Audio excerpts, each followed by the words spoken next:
Hello, my name is Xander and welcome to your Salem FSX 177BH. Starting right up front, you have your crank jack here. Right behind it, you're gonna have your propane. Left is open, right is closed. You hook it on with this here. Hook it right into there and tighten.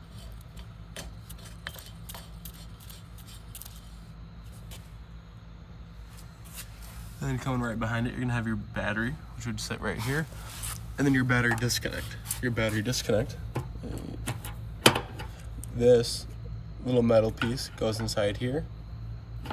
Once you align it, you can turn it on, which is gonna have your batteries run and power up the inside of your camper. And then to turn it off, all you do is flip it downwards.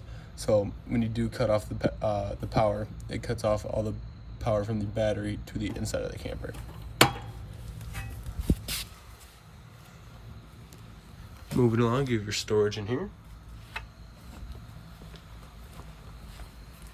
Your tires are going to have this little green cap on them. This indicates that your tires are going to be filled with nitrogen. You are able to fill them with regular air. They don't inflate or deflate with temperature change. Right here, you have your camp power or your shore power here. Moving along, you are going to have your sewer connection here. So you have your gray tank on the left, black tank on the right. Your black tank is going to be your toilet, sewage and whatnot, and then the gray tank is going to be like a sink or shower. So what I do recommend doing is going ahead, pulling the black tank first, letting it drain out. Once it's done, go ahead, close it, open this side, and then what that does is, since the gray tank is going to be the cleanest water out of the two, it gives it one last little flush before you go ahead and put your hands on there.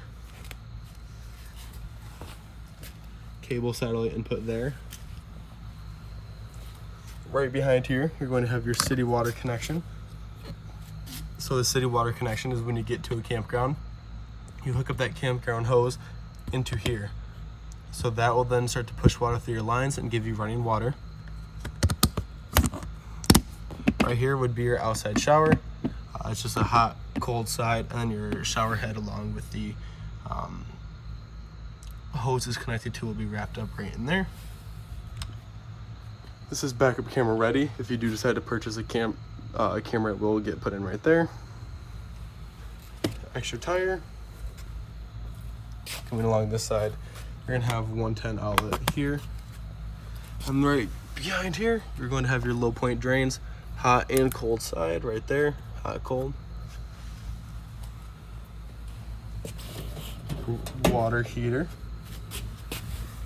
So your water heater here, this is going to be called your anode rod. This anode rod protects your tank and takes the beating from all the hard water. So all the hard water will eat at this, and this will slowly deteriorate over time. So if you put that inside there, you tighten that down with a 1 1/16 socket.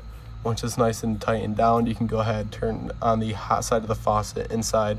It'll sputter for a little bit. Once it's done sputtering and it has a steady flow, go ahead and you can turn this on and use it. But water does get stagnant after a while, so all you gotta do is pull this up. It'll release the pressure, so it'll hiss. Once it's done hissing, go ahead, take your socket, pull this back out and let it completely drain. Once it's done draining, go ahead, flip that back, and you can close it all up.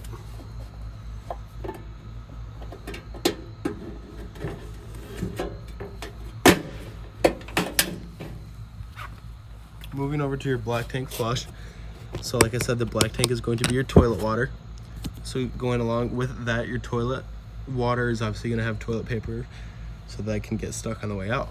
So what I do recommend doing is pulling your black tank, letting it completely drain out, leaving it open, putting a pressurized hose into here, and then this will then activate a sprinkler or a flush inside that black tank, which actually helps slowly take out anything that may have gotten stuck. So toilet paper or any other things that are in there can get completely flushed and cleaned out with this. And then go ahead, take the hose out of here, close up the black tank, and then you can open your gray tank after that. Moving along to your fresh tank. Your fresh tank is just a big tank inside your camper. It's just going to be a gravity fill. So if you do decide to fill this up, that means you're going out into a vacation that you may not have a city connection or running water. So you can just go ahead and fill this up beforehand. And then when you get out there, turn on your water pump, and that water pump will take this water and push it through your lines so you have running water while you're not hooked up. This is your fresh. This is going to be your furnace exhaust. So the furnace exhaust, when you have your furnace on, the heat is kicking out, all the excess heat will come out of here. And eventually this will get very hot because it's metal. So if you have any little kids or someone who may not know, just tell them do not touch this if the furnace is on it because they will get burned. Moving on to your steps here, all they are is just a little flip up. Then you have to lift up and kind of push it in, and they'll slide in just like that. Same thing, kind of lift up and pull out.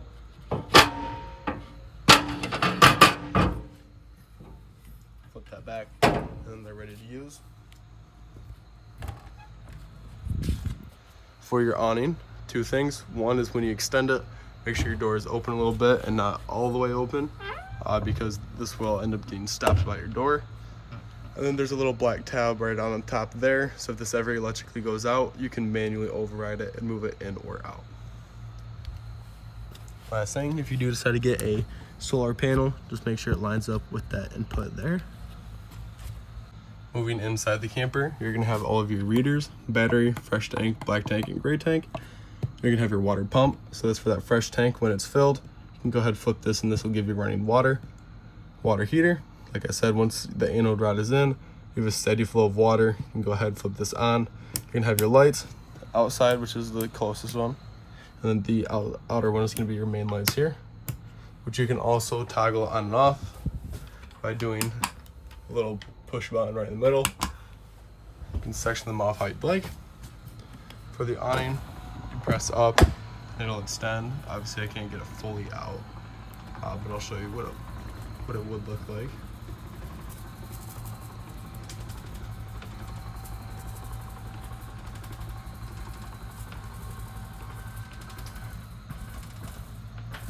All right, I'll leave two about there, that's pretty close.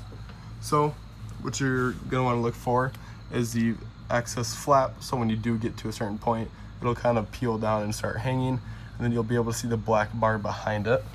Those are the two main things you wanna look for. And then to pitch it for the rain, so if it is raining and you need to reel it in, just empty the rain, you just pull down.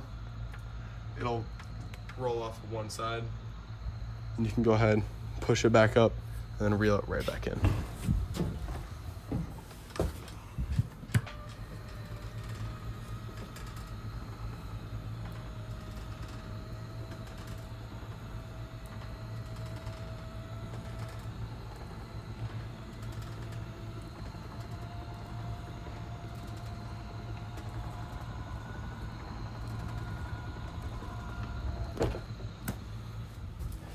Moving along, right down here, you were going to have your carbon monoxide detector.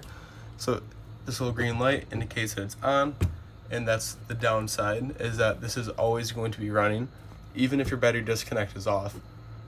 So this little green light will actually kill your battery if you're not gonna give power to it for about 3 to 4 days. So what I do recommend doing is, if you are going to leave your camper for about 3 to 4 days, just go ahead and take the negative end off of your battery, and then this will finally die. So once again, this green light is always on. It's always going to be running as a safety feature, even if your battery disconnect is off. So if you're going to leave your camper for about 3 to 4 days, just go ahead and take the negative end off of your battery. Microwave.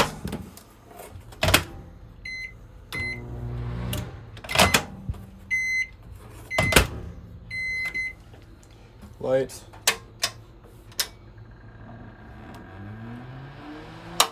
Fan. Can fold up, you can use your burners, pressing and igniting. Can't actually light them, there's no lighter in there, so you have to light them with a handheld. Just turn, push in, and the gas will release. For your keys, main doors are gonna be the purple ones, and then any side doors, so like the outside shower, will be with these gray keys here. For your fridge, make sure it is open like that. and then you will control the temperature with this up here. 5 is gonna be the coldest, 1 is gonna be cold. All you do is press that, and then it'll move along. And then for your freezer, it's up right back here, cold and colder. All this is that little dial. And then for this, all you do is move this little slider up here over to warm or cool. All you gotta do is kind of flick it, it'll tick, and then all the temperature will be controlled down here. You can move it to wherever you'd like. Obviously, the warmer, the higher it's gonna go. The colder it's gonna go. In here, shower, and then toilet. Your toilet's just gonna be a foot flush. All you do is press down with your foot. It'll open and flush. So what you are going to need for this is toilet solution along with RV grade toilet paper. The toilet paper will help break down easier so it won't clog your lines, and the solution will help break down solids and smells.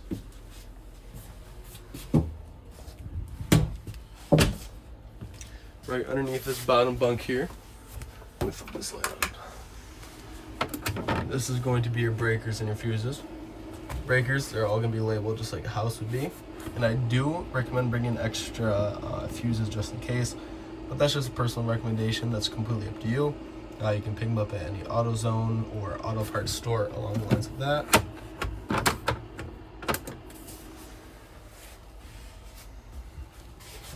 And then fan here.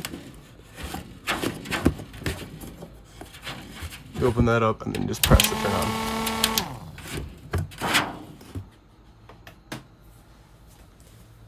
And then here's the TV backer. If you do decide to put one in here, you can toggle between channels, so cable, satellite with that there. And then you have your 110 outlets there.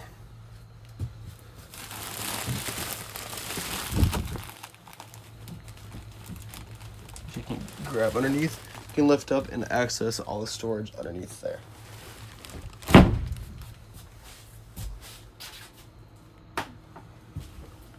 And then for your AC, you can move these up or down just by flicking these there. You can see how that moves.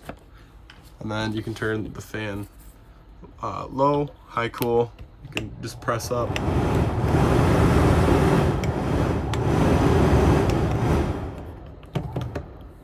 Off, and you can control if it gets warmer or colder with this. Otherwise, that has been your orientation. I hope you enjoy.